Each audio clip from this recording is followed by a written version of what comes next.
My fiancé cheated on me with my father.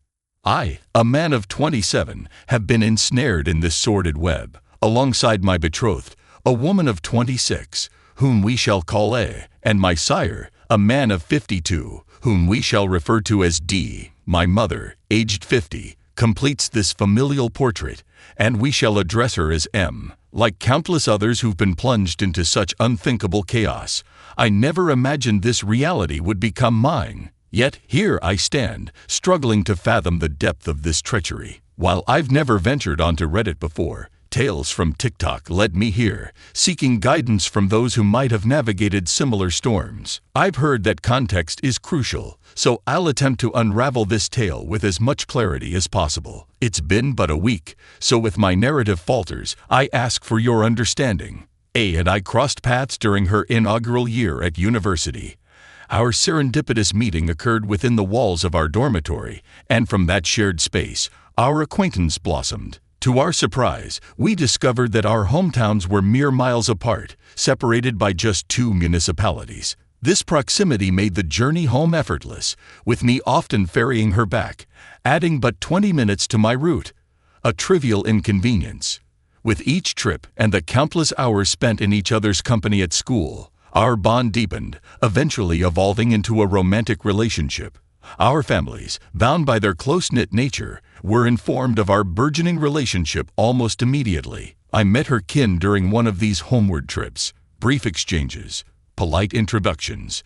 Both families embraced each other with warmth, and thus, our relationship thrived. Upon my graduation, a year ahead of her, I secured a lucrative position in our hometown and made every effort to visit her as often as I could. Once she completed her studies, she moved in with me, as both our careers were centered near the city of our origin. After 3 years of cohabitation, I proposed, and together, we began to weave the intricate plans for our wedding. But now, I come to the crux of this tale, the reason you're all here.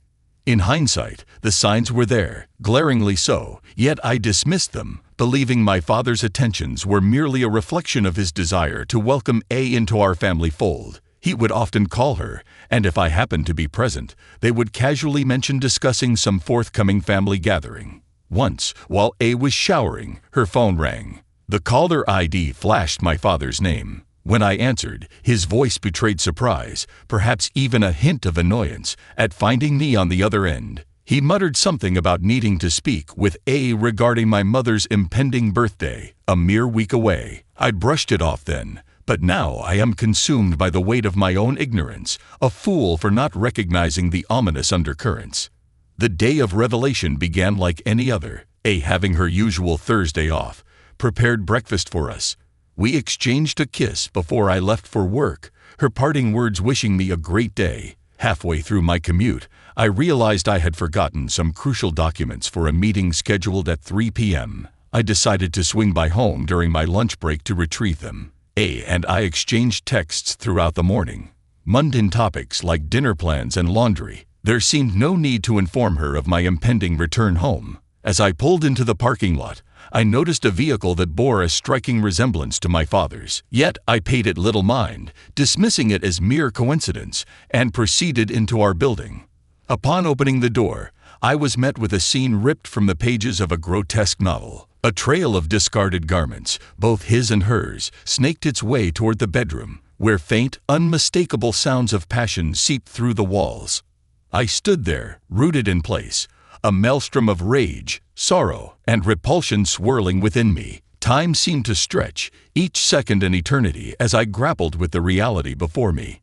When I finally regained my senses, I instinctively reached for my phone. Lately, I had been using Reclip to capture moments, sometimes to record my musings, other times as mere reminders. I began collecting the strewn clothes, flinging them into the hallway before filming my journey toward the partially open bedroom door. I stood there, recording the scene for what felt like an eternity before I finally flicked the lights on.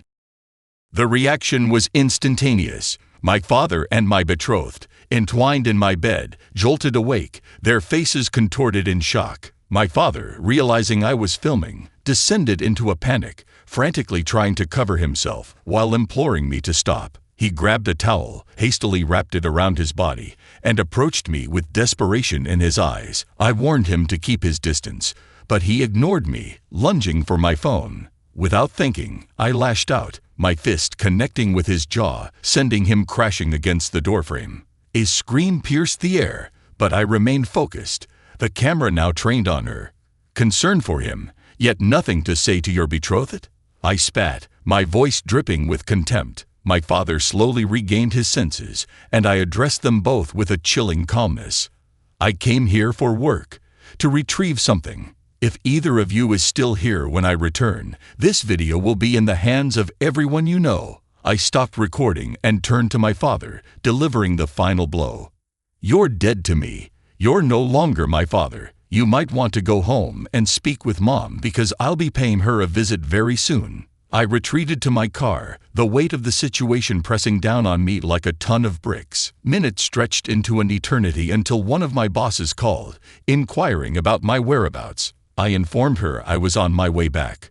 Upon my return, she immediately noticed the bloodstains on my collar and asked if I was all right. I reassured her it wasn't mine. It belonged to my father. Her confusion was palpable, so I showed her the video. She watched in silence, her expression shifting as she comprehended the gravity of what she was seeing. She offered me time off, but I declined, insisting I could handle the meeting. The meeting proceeded as planned, with me maintaining a facade of composure. Afterward, my boss marveled at my ability to keep it together. I simply told her I didn't know how I managed. Back in my office, I changed into a clean shirt before eventually making my way home to an empty apartment. The first time I'd truly felt alone in a long time. I know I must leave this apartment. The memories are too painful to bear, and there is no way I can sleep in that bed again. I'd also realize I need to get tested for STDs, and I suspect I'd fractured something in my hand.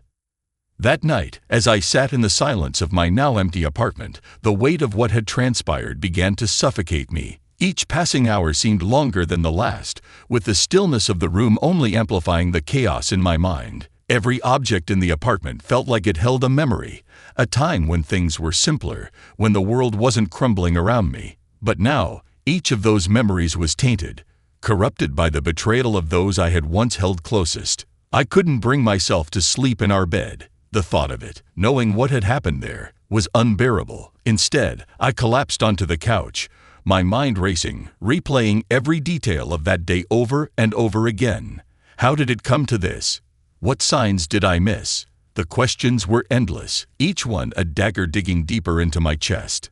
As the hours dragged on, I felt a gnawing sense of isolation. The world outside continued as usual, oblivious to the torment I was enduring. I needed to talk to someone, to share this burden that was consuming me from the inside out. But who could possibly understand?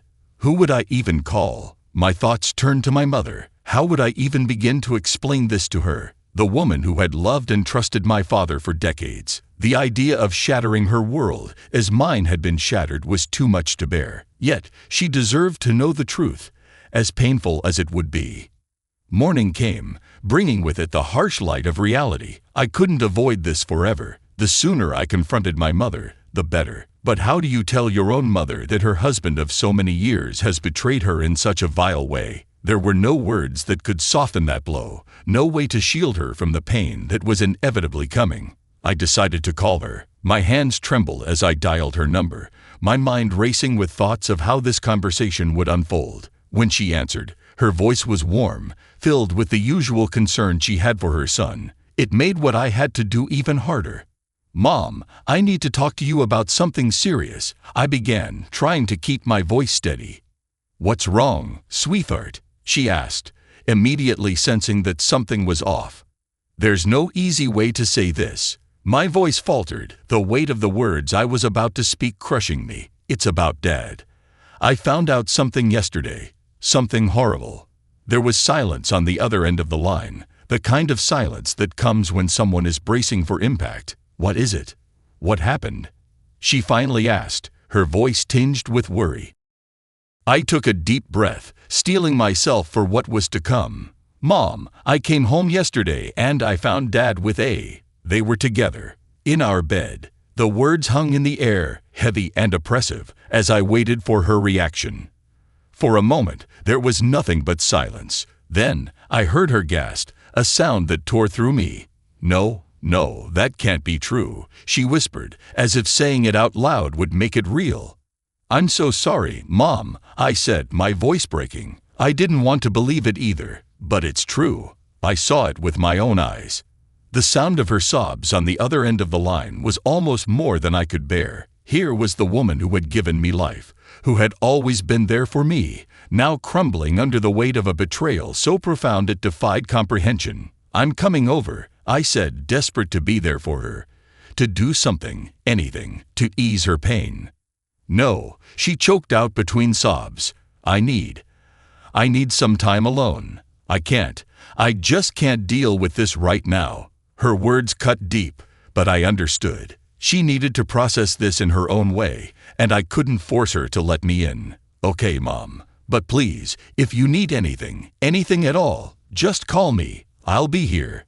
We ended the call, and I sat there, feeling more helpless than ever. My world had been torn apart, and now my mother's had too. The enormity of it all was suffocating, and I felt like I was drowning in a sea of despair.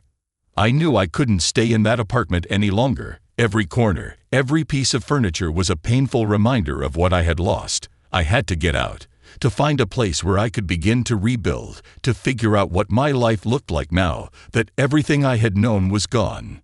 With a heavy heart, I began packing a bag.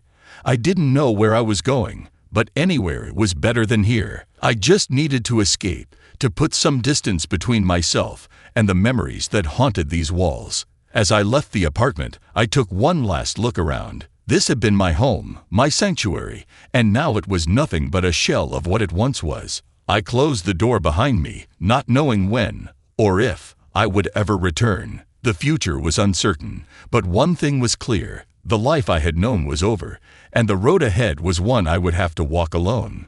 Thank you for taking the time to read this. Putting these thoughts into words has provided some semblance of relief, but I remain adrift in a sea of uncertainty.